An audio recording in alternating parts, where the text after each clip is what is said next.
السلام عليكم ورحمة الله وبركاته.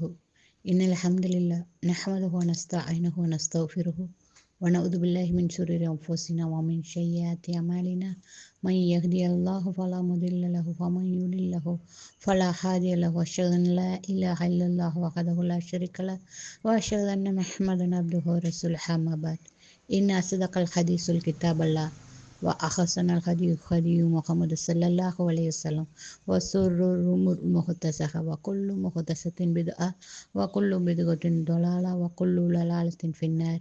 يا أيها الناس اتقوا ربكم الذي خلقكم من نفس واحدة وخلق منها زوجها وبث منهما رجالا كثيرا ونساء واتقوا الله الذي تساءلون به والأرحام إن الله كان عليكم رقيبا. قال رب اشرح لي صدري ويسر لي أمري واحلل عقدة من لساني يفقهوا قولي رب زدني علما. கண்ணியத்துக்குரிய எல்லாம் வல்ல அல்லாஹ் ஜல்லல்லாஹு தஆலாவின் நல்லடியார்களே, உங்கள் மீதும் என் மீதும் அந்த ஏக இறைவனின் சாந்தியும் சமாதானமும் என்றென்றும் நின்றும் நிலவட்டுமாக என்று பிரார்த்தித்தவளாக எனது இந்த உரையை ஆரம்பம் செய்கிறேன். அல்ஹம்துலில்லாஹ். புனிதமான ரமலான் மாதத்தை நாம் அடைந்துள்ளோம். ரமலான் என்றாலே நம் நினைவுக்கு வருவது பசியும் தாகமும் மட்டுமல்ல, அது மன தூய்மைக்கும் பாவ மன்னிப்புக்குமான ஒரு வசந்த காலம். அதுதான் இந்த தலைப்பு. மன்னிக்கும் மாதம் ரமலான் என்ற தலைப்பில் சில முக்கிய சிந்தனைகளை உங்கள் முன் வைக்கிறேன் இன்ஷா அல்லாஹ். ஃபஸ்ட்டு, பாவங்களை பொசுக்கும் மாதம். ரமலான் அப்படிங்கிற சொல்லுக்கு கரித்தல் அல்லது பொசுக்குதல் அப்படின்னு பொருள். கோடை காலத்தில் வெயில் எப்படி பூமியில் உள்ள கழிவுகளை சுத்தப்படுத்துதோ அதுபோல ரமலான் மாதத்தின் நோன்பும் வழிபாடுகளும் ஒரு மனிதனின் பாவங்களை பொசுக்கி அவனை தூய்மைப்படுத்துகின்றன. நாம் செய்த தவறுகளை உணர்ந்து இறைவனிடம் கண்ணீர் மல்க மன்னிப்பு கேட்க இதுவே மிக சிறந்த தருணம். ஏன்னா இதில் தான் சைத்தான்கள் விலங்கிடப்படுகிறார்கள். சொர்க்கத்தின் வாசல் திறக்குது, நரகத்தின் வாசல் மூடு. இந்த மாதத்தை நம்ம பயன்படுத்த நம்ம கடமைப்பட்டுள்ளோம். ஏன்னா இது நமக்கு திரும்ப கிடைக்குமாங்கிறது சந்தேகம். அதனால் இந்த நோன்பை பெற்ற நாம இதில் எந்த அளவுக்கு அதை பயன்படுத்தி நம்ம பாவத்திலிருந்து விடுதலை பெற்று சொர்க்கத்துக்கு போகும் நன்மக்களாக மாறுவோம் அப்படிங்கிறத நம்ம படிப்பினையை கொண்டு வரணும். யார் ரமலானின் நம்பிக்கையுடனும் நற்கூலி எதிர்பார்த்தும் நோன்பு நோக்கிறாரோ அவரின் முன் சென்ற பாவங்கள் மன்னிக்கப்படுகின்றன என்பதை நபி புகாரி 38 அல்லாஹ் அப்படி சொல்கிறோம். இறைவன் மன்னிப்பதற்கென்றே வாசல்களை திறந்து வைத்திருக்கிற இந்த மாசத்துல நாம நம்மளுடைய குறைகளுக்காக பாவ மன்னிப்பு தேட தவறவே கூடாது. இந்த அளவுக்குன்னா இறைவனிடம் நாம் மன்னிப்பை எதிர்பார்க்கிறோம். ஆனால் நம்மிடம் தவறு செஞ்ச சக மனிதர்களை நம்ம மன்னிக்கிறோமா? ரமலான் நமக்கு கற்றுத்தரும் பாடம், முக்கிய பாடம் இதுதான். பூமியில் உள்ளவர்கள் மீது நீங்கள் கருணை காட்டுங்கள், வானில் உள்ள இறைவன் உங்கள் மீது கருணை காட்டுவான். நம்மகிட்ட மன்னிப்பு கேட்பவர்களை மன்னிப்பதும் பகையை மறந்து உறவுகளை பேணுவதும் தான் இந்த மாதத்தோட உண்மையான வெற்றியாகும். ஏன்னா இதெல்லாம் சாதாரணமாக நிகழாது. அல்லாஹ் நம்மளை பக்குவப்படுத்த இந்த மாதத்தை கொடுத்ததே இந்த மாதிரி செயல்களை நம்ம பழகி கொண்டு வரணும் அப்படிங்கிறதுக்கு தான். ரமலானின் கடைசி 10 நாட்களில் வர இந்த ஒரு இரவு, அந்த ஒரு இரவு லைலத்துல் கத்ர் இரவு 1000 மாதங்களோட சிறந்தது. இந்த இரவில் நின்று வணங்கினோம்னா அந்த நன்மைகளை நம்ம பெறலாம். முன் செய்த பாவங்கள் மன்னிக்கப்படுகின்றன அப்படிங்கிறது சொல்கிறாங்க. இதில் நம்ம ஓத வேண்டிய துவா என்னன்னா, அன்னை ஆயிஷா அலி அவர்கள் பாவ மன்னிப்பு கோர சிறந்த துவா எதுன்னு ரசூல்கிட்ட கேட்டபோது நபி ஸல்லல்லாஹு அலைஹி வஸல்லம் அவர்கள் பின்வரும் துவாவை கற்றுக் கொடுத்தார்கள். அது என்ன துவா? அல்லாஹும்ம இன்னக அஃபுவன் துஹிப்புல் அஃபுவ ஃபஅஃபு அன்னி. அல்லாஹும்ம இன்னக அஃபுவன் துஹிப்புல் அஃபுவ ஃபஅஃபு அன்னி. இறைவா, நீ மன்னிப்பவன், மன்னிப்பதையே விரும்புவன், எனவே என் பாவங்களை மன்னிப்பாயாக. இது திருமதி 3580. மன்னிப்பை விரும்புகிறவன் மன்னிப்பை ஏற்றுக்கலாம். அதனால் இந்த துவாவை நம்ம லைலத்துக்கு அந்த பின்பத்தில் நம்ம அதிகம் இந்த துவாவை ஓதணும். ஒரு மனிதன் தான் வாழ்நாள் செய்த அத்தனை தவறுகளுக்கும் அத்தனை தவறுக்கும் பரிகாரம் தேட இந்த ஒரு இரவு. ஏன்னா எந்த இரவும் நமக்கு தெரியாது. அதனால் கடைசி 10 இரவுகளில் நாம் அதிகம் அதிகம் பாவ மன்னிப்பு தேடி புனிதர்களாக இல்லை மனிதர்களாவது மாற நம்ம முயற்சி செய்ய வேண்டும்.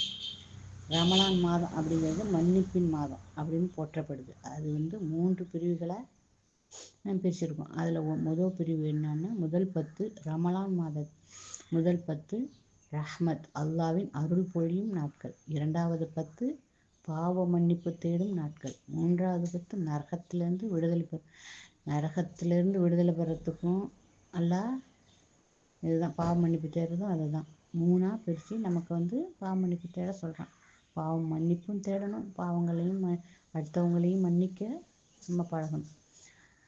பாவ மன்னிப்பின் வாசல் திறக்கப்படும் மாதம் ரமலான் மாதம். அது தொடங்கிடுச்சுன்னா சொர்க்கத்தின் வாசல் திறக்குது, நரகத்தின் வாசல் அழைக்குது.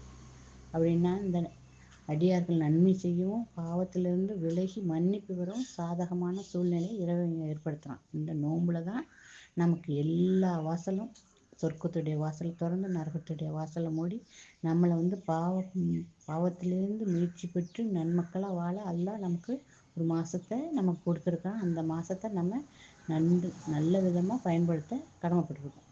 இதில் நோம்பாளியோட வாயிலேருந்து வீசும் வாடையை கூட அல்லாஹ் எப்படி மன்னிப்புக்காக நமக்கு சொல்கிறான். அது தூக்கமும் ஒரு வணக்கம்னு சொல்கிறான். எப்படி பாருங்கள், நம்ம அதில் செய்கிற ஒவ்வொன்றும் நமக்கு நன்மையாக வருது. அப்போ எப்படி அதை நம்ம பயன்படுத்தணும், நம்ம தான் முயற்சி பண்ணணும்.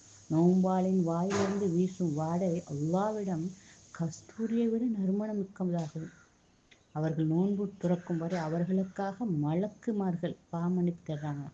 இது அஹ்மதில் வருது. படைச்சவன் மட்டும் இல்லைங்க, மலக்குமார்கள், பாவமே செய்யாத மலக்குமார்கள் நோம்பாளிக்காக துவா செய்கிறாங்கன்னா எவ்வளவு நன்மை பெற்றவர்களாக நம்ம இருக்கிறோம் பாருங்கள். அப்போ நோம்பாளியாக இருந்து அந்த நோன்பு உள்ள தூய்மையோட அடுத்தவங்களுக்காக இல்லாமல் அல்லாஹுக்காக செய்யும்போது மலக்குமார்களுடைய பரிந்துரையும் நமக்கு கிடைக்கிது. ஒரு ரமலான் ரமலான் வரை ஏற்படும் சிறு சிறு பாவங்களுக்கு பரிகாரமாக அமையும் நம்ம செய்கிற தொழுகை வணக்கம் அப்படிலாம். இது இந்த ரமலான் நம்ம பாவங்களை துடைக்கிற ஒரு எரேசர் மாதிரி அதெல்லாம் நமக்கு கொடுத்துருக்குறான். அந்த பாவங்களை அழிக்க நாம தான் அது எப்படி தவறு செஞ்சவங்கிறது நமக்கு தெரியும். அதை எப்படி அழிக்கணும் அப்படிங்கிறத நம்ம தான் கற்றுக்கணும். நோன்பு திறக்கும் நேரத்தில் என்ன பண்ணணும்னா, நரகத்திலேருந்து அல்லாஹ் சில பேர்களை விடுவிக்கிறாங்க. நோன்பு திறக்கும் அந்த நாள் தான் துவாலாம் நம்ம அதிகம் செய்யணும். இஃப்தார் நேரத்தில் நோன்பு திறக்கிறது நேரத்தில் நம்ம சாப்பிட்றதுல காட்டுற ஆர்வத்தை விட, யா அல்லாஹ் என்னை மன்னித்து நரகத்திலேருந்து பாதுகாத்துடு அப்படின்னு உருக்கமாக நம்ம துவா கேட்கணும். முடிஞ்ச வரைக்கும் தர்மம் செய்யணும். நோன்பு காலத்தில் தண்ணீர் நெருப்பை அணைப்பது போல் தர்மம் பாவங்களை அழித்துடும் அப்படிங்கிறது நபிமொழி. ரமலான் நாம் செய்யும் தர்மங்கள் நமது பாவங்களை மன்னிக்கப்படுவதை உறுதிப்படுத்துகின்றன.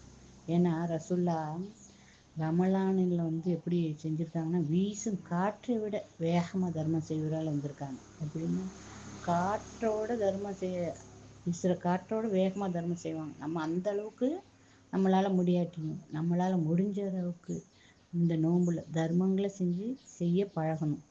அது நமக்காகத்தான். ஏன்னா அடுத்தவங்களுக்காக கொடுக்கறது கூட அதுதான் நமக்காக தான் செய்யணும். பாவங்களை போக்குங்கிறான். அதனால இந்த நோன்பை மன்னிக்கக்கூடிய இந்த நோன்பு மாதத்தை நாம் எந்த அளவுக்கு பயன்படுத்துகிறோங்கிறது நம்மளுடைய செயல்பாட்டில் காட்டணும். மன்னிப்பை பெறுவதற்கான நிபந்தனை அல்லாஹ் மன்னிக்க தயாராக இருந்தாலும் அடியானாகிய நாம் கடைபிடிக்க வேண்டிய சில ஒழுங்குகள்லாம் என்னன்னா, உண்மைத்தன்மையாக இருக்கணும். எப்படின்னா, செஞ்ச தவறுக்காக உண்மையாக வருந்தணும். சும்மா போலியாக கிடையாது, அடுத்தவங்களுக்காக கிடையாது. நம்ம என்ன தவறு செஞ்சோம் நமக்கு தெரியும், அதுக்காக உண்மையாக வருந்தணும். அந்த பாவத்திலேருந்து மீண்டு வருவேன்னு நம்ம திரும்ப செய்ய மாட்டேன்னு உறுதி எடுக்கணும். ஒரு மனிதனுக்கு அநீதி இழைத்திருந்தா அவரிடம் மன்னிப்பு பெற்ற பின்னரே இறைவனிடம் மன்னிப்பு முழுமையடையும். அதனால் நம்ம நம்மளால் யார் பாதிக்கப்பட்டிருக்காங்கன்னு தெரிஞ்சால் அவங்களோட மன்னிப்பை பெற்றாதான் அல்லாவே நம்மளை மன்னிப்பா அப்படின்னு சொல்கிறான். அது இந்த ரமலானில் நம்ம அதை பயன்படுத்திக்கணும். ஆன்மீக புதுப்பிப்பு என்னன்னா, ரமலான் முடிஞ்ச ஒரு மனிதன் எப்படி இருக்கணும் அப்படிங்கிறதுக்கு இதுதான் சான்று. எப்படின்னா, தாயின் வயிற்றிலேருந்து பிறந்த பாலகனை போல. ஏன்னா அந்த அளவுக்கு நம்ம பிறந்த பிள்ளை மாதிரி வர்ற அளவுக்கு நம்ம பாவங்களை போக்கக்கூடிய மாதமாக இருக்கிறதுனால, இந்த பாவத்திலேருந்து தூய்மைப்படுத்த இது நம்ம ரொம்ப பயிற்சி எடுத்து நம்ம பா பயிற்சி எடுக்கணும். நோன்பு திறக்கிறப்ப துவா செய்கிறது, மாணவர்களை மன்னிப்பு கேட்கறது, ஒவ்வொரு இரவுலும் அல்லாஹ் நரகத்திலேருந்து நம்மளை விடுதலை செய்வான்னு நம்பி பாவங்கள்லேருந்து விடுதலை பெறணும்.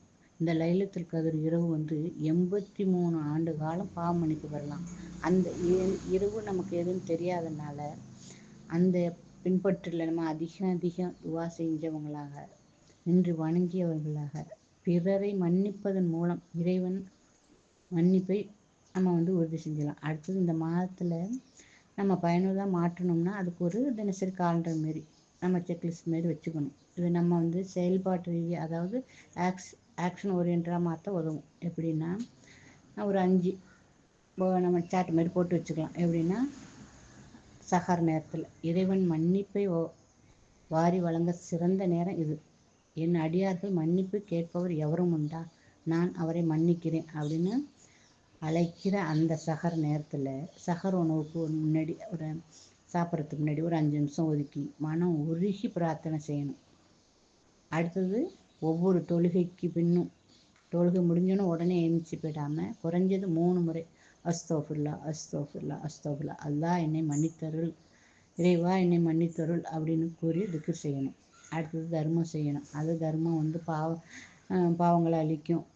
தர்மம் ஒருபோதும் செல்வங்களை அழிக்காது. தர்மம் செய்ய கற்றுக்கணும். அடுத்தது ஒவ்வொரு நாளும் நோன்பு திறக்கிறதுக்கு முன்னாடி நம்ம யாரையாவது ஒருத்தர மனசார மன்னிக்க பழகணும். ஏன்னா நம்ம யார் மேலேயும் கோவப்பட்டுக்கிட்டு தான் இருப்போம், அவங்களுக்கு தவறுகளை சுட்டி காட்டிக்கிட்டே இருப்போம். அதனால இந்த நோம்பில் நம்ம பயிற்சி எடுக்க வேண்டியது இதெல்லாம் தான். முடிஞ்ச அளவுக்கு நம்ம பாதிக்கப்பட்டோம்னு நினச்சோன்னா அவங்கள மன்னிக்க நம்ம பழகணும். அடுத்தது குர்ஆன் ஓதணும். அதை சிந்திச்சு அதில் உள்ள இதெல்லாம் நம்ம சிந்திச்சு போகணும். அந்த நேரத்தில் நம்ம கேட்க வேண்டியது இந்த துவாவையும் நம்ம அதிகம் ஓதணும். ரப்பனா ஃபக்ஃபிர் லனா துனூபனா வகுஃப்ரானா ஷைஆத்தினா வதவஃபனா மகல் அப்ரார். எங்கள் இறைவா, எங்கள் பாவங்களை மன்னிப்பாயாக, எங்கள் தீமைகளை எங்களை விட்டு அழிப்பாயாக, நல்லோருடன் எங்களை கைப்பற்றுவாயாக. அப்படி இது குர்ஆன் 3:193 இப்படி வருது. இதையும் நம்ம அதிகம் ஓதணும். ரமலான் மாதம் எப்படின்னா, நமக்கு ஒரு வாய்ப்பு. இந்த மாதம் சென்ற பின் ஒருவன் தன் பாவங்கள் இந்த மாதம் வந்துட்டு நம்மளை விட்டு போகும்போது நம்ம பாவங்கள் போக்கலைன்னா அதை விட துரதிருஷ்டசாலி நம்ம யாரும் இல்லைங்கிறது நபிமொழி. ரசூலுல்லாஹ் அப்படி சொல்லியிருக்காங்க. மெம்பரில் ஏறும்போது ஆமீன் ஆமீன் சொல்லுவாங்களாம். ஜிப்ரீல் சொல்லுவாங்க. என்னன்னு கேட்டால் இதுதான் சொல்லுவாங்க. இந்த நோன்பு நமக்கு கிடைக்க பெற்றும் அதுலேருந்து பாவ முயற்சி பெறாமல் நம்ம அந்த பொழுதை வீணாக்கியிருந்தோம்னா அதோட துரதிருஷ்டசாலி வேறு யாருமே இல்லை. இந்த அதிகால நோன்பு வச்ச நேரத்துலையும் அழுத கண்களோடு மன்னிப்பு தேடுவோம். பிற செஞ்ச தவறுகளை தவறுகளை மன்னிச்சு நம்ம இதயத்தை சுத்தப்படுத்துவோம். இனி தவறு செய்ய மாட்டோம் அப்படிங்கிற உறுதியோடு அல்லாஹ்வின் நெருக்கத்தை பெறுவோம். எல்லாம் வல்ல இறைவன் நம் அனைவரின் நோன்புகளையும் ஏற்று நம் பாவங்களை மன்னித்து உயர்ந்த சொர்க்கமான ஃபிர்தௌஸில் ஒன்று சேர்க்க நம்மளை நமக்கு அந்த சொர்க்கத்தை வழங்க வேண்டும் என்று பிரார்த்தித்தவளாக எனது இந்த உரையை நிறைவு செய்கிறேன். வாஹித் அல்வானா அனில் அல்ஹம்துலில்லாஹி ரப்பில் ஆலமீன்.